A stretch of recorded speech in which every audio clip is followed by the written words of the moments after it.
Are you fascinated by the world of cybersecurity, but often feel like being successful in the field is like climbing a massive, impenetrable wall?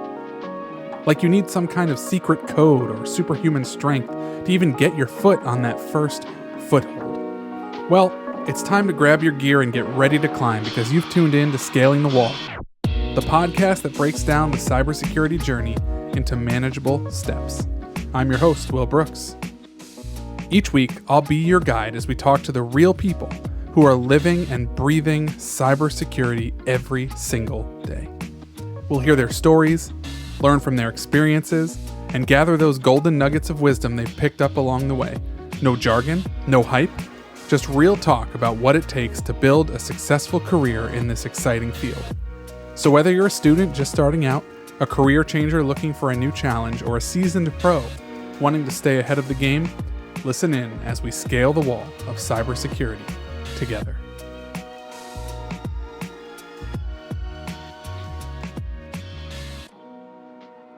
A lot of insurance carriers are very keen on patching.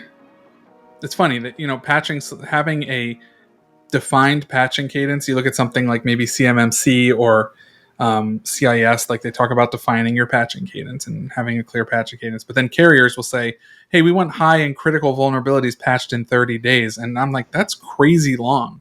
Waiting a month to patch 0 days that doesn't seem like a good idea. No. Well, it depends, I think, is actually the answer. And high and critical, like a 0 day might not even be one of those. True. I actually think 0 days are totally overhyped. And for the majority of companies, you probably don't need to worry. It depends which one and how easy it is to exploit. Because typically 0 days are exploited by nation state groups. Very rarely are they exploited by ransomware groups or financially motivated threat actors. So how many nation states are attacking the local dentist surgery? Like, not that many. It's generally not something you have to worry about. That's a really good point. I feel like, and this could just be that we live in the age of social media, but I feel like the MSP rumor mill, when a new 0 day comes out, like it explodes. It's the same way with most things. It's almost like there's this, you see it with ransomware attacks, you see it with cyber insurance news, you see it with 0 days where it's like, let's see how this plays out. This could be detrimental to the industry. And it almost never is. No.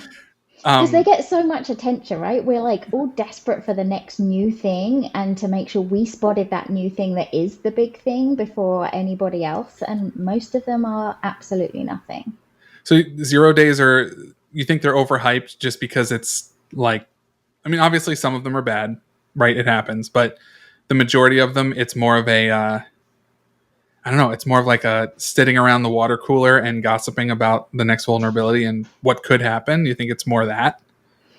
It really is, because most people don't pay attention to how easy it is to exploit or how widespread it is. They pay attention to what Twitter said and how crazy Twitter's going for it, right? Like, it's not balanced.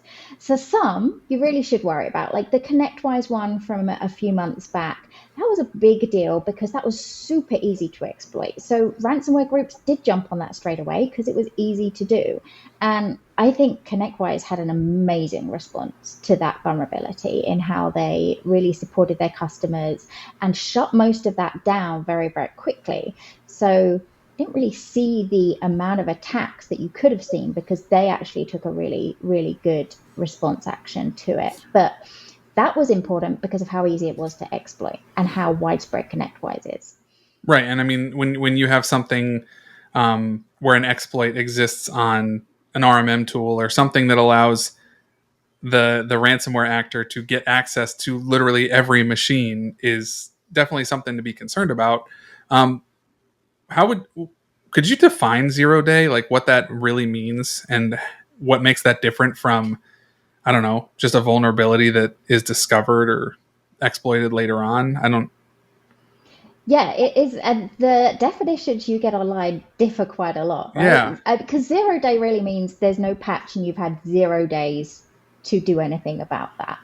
But what it means in practice, because there are vulnerabilities where no patch exists, but they're not being exploited, is it's one that is discovered by exploitation. So it's not that a researcher discovered it and there wasn't a patch. It's that we knew this existed because a threat actor was actively exploiting it and we didn't have time to patch it before that happened. Got it. So it's really is it 0 day because it's like, let's say I release software iteration 4.12 or something. A 0 day is a vulnerability that existed that I didn't know about until it got exploited. That's kind of the Exactly. idea. Okay. Yeah. So what type of, so you brought up the ConnectWise one, that's good. What types of 0 days should we be concerned about versus which ones tend to be a little more overhyped? Like, what is there a scale, a balance? Like, how do we know if a 0 day is something I should be concerned about? Should I be patching my iPhone if a 0 day? Probably should just do it anyway, right? I mean, it's not like I should ignore it. No, you shouldn't ignore it and you should do it. But I think the panic can come down, right? Like, so I think the main thing to look for is how easy is this to exploit and who do we think is exploiting it? Because if it's something that has to be chained together and it's come out because we've seen China doing it, is China attacking you? If you are in, one of those organizations where China might want to attack you, yeah, go patch that pretty quick. But if really you're probably not a target for a nation state and you are for maybe a ransomware group or someone financially motivated, yes, go patch it, but you can probably just calm down a little bit because if it's really hard to do, ransomware groups have an easy time at the moment, right? There are so many things that their normal TTPs allow them to do without much effort that they don't need to jump on the newest 0 day that's really hard to use. They've got tried and tested techniques that just work all the time. So, yes, go patch it if you're vulnerable to it, but you can just calm down. I'm almost thinking we need to at like future cybersecurity conferences, we should get like little packs of Tic Tacs or mints and call them 0 day chill pills and just like give those out I at like the, that. yeah, I like it too. I think that's a good idea. I might look Yeah. into doing that. It's like, chill out. It's not, I mean, yeah, patch it, but it's okay. The world's not over. Yeah. And don't get your hype from social media or, or GitHub or wherever you're kind of looking for that, because that just really means other people wanted to talk about it. It doesn't really mean that this is a big deal. And I have a great example from relatively recently. So you had a Palo Alto 0 day vulnerability that came out that everyone was going crazy for, and for good reason. 250,000 companies exposed, something like that.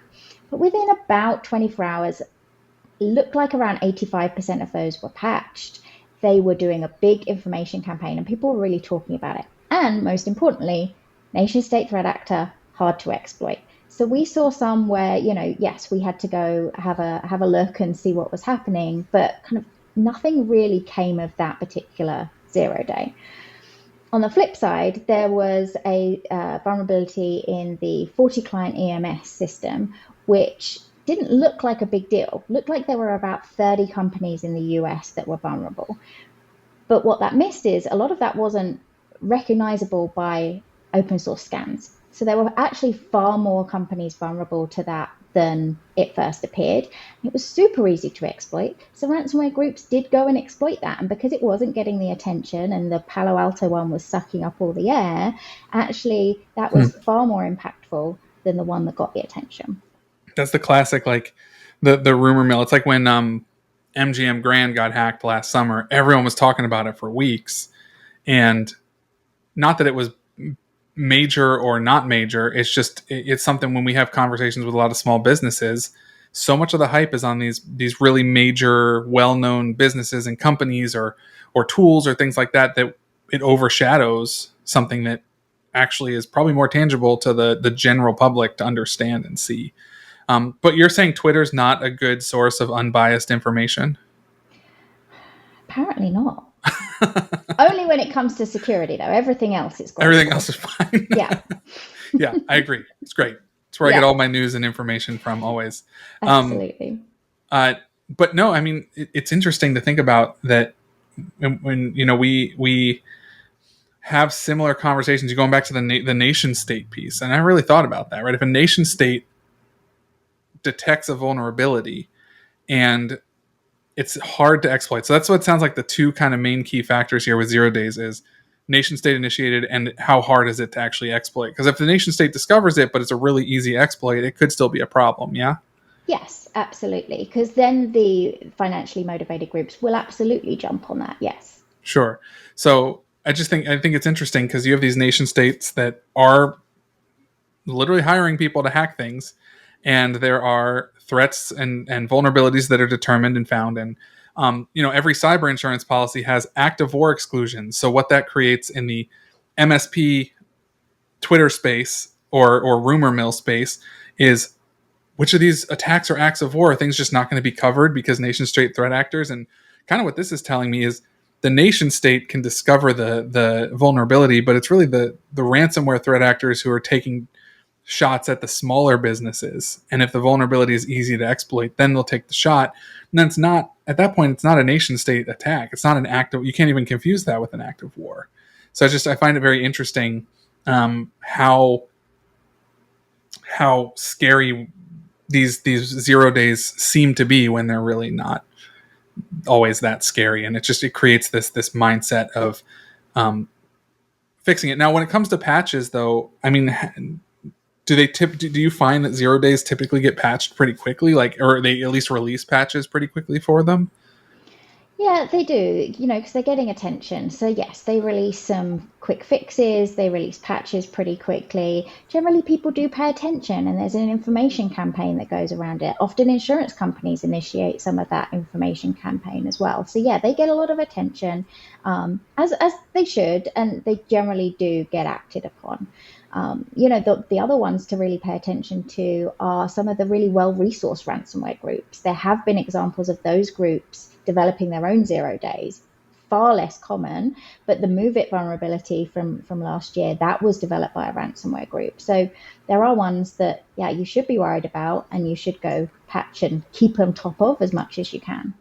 So how do we make that determination? Like as an MSP who is managing, I don't know, 3,500, 4,000 endpoints, something like that. Like as an MSP is managing all those endpoints, maybe across 100 clients or 100 businesses, how do I determine what 0 days I need to immediately get in there and patch? Because I'm sure on the business side, patching can be a little annoying sometimes because it's like, oh, I can't use my system or parts of my system when patches are happening. So what have you seen on that end, I guess, on the patching side? So less about the 0 days specifically, but patches in general. Like, is there any cadence you would recommend or you'd see there that helps in general on this?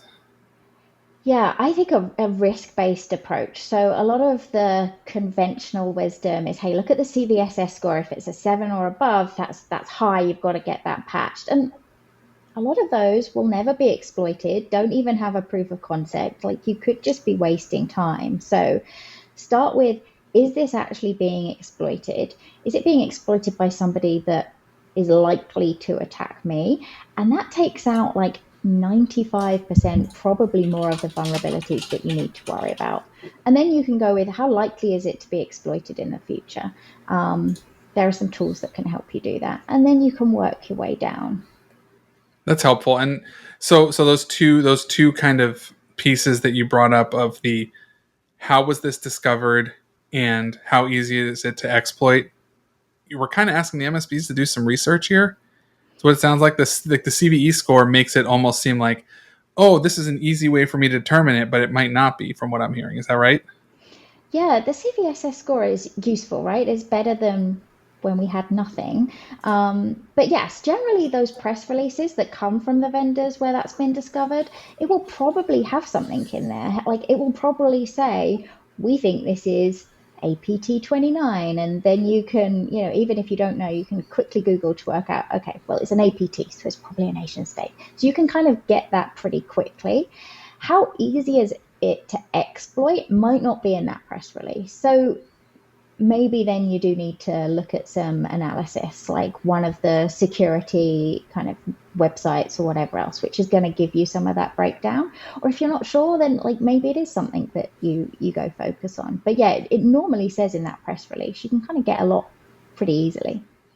That's helpful. I mean, I think that's something that, maybe, I know there's a lot of 0 day stuff, but just shifting towards the general business practice maturity of MSPs. I mean, it's starting to strike me more that like the MSPs who are really finding success are those ones who are focusing more on the maturity aspect of cyber and understanding kind of those deeper nuances of patching, nuances of what security, a good security posture looks like, and how to help train clients and help them understand and educate them on all this stuff. So it's not, I mean, to your point earlier, it's not the rumor mill thing. It's not the fear tactics. It's not the worrying about an exploit and saying, oh man, my business is going to burn, but it's really helping to understand, hey, how are you protected and how do we continue to protect you? And that's kind of where I'm seeing these 0 days being, understanding which 0 days are maybe more important to immediately take care of versus others. So to wrap up, I mean, are there any takeaways you would say when it comes to the 0 day space?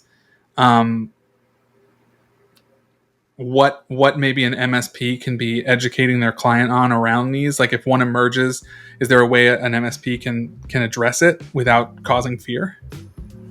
I think finding a way to say this is why this is a risk to you, and we don't ring the alarm on everything, but this one is the one that you need to worry about. Scaling the Wall is brought to you by FifthWall Solutions, a cyber insurance company that partners directly with MSPs to make cyber insurance more accessible to their clients than ever.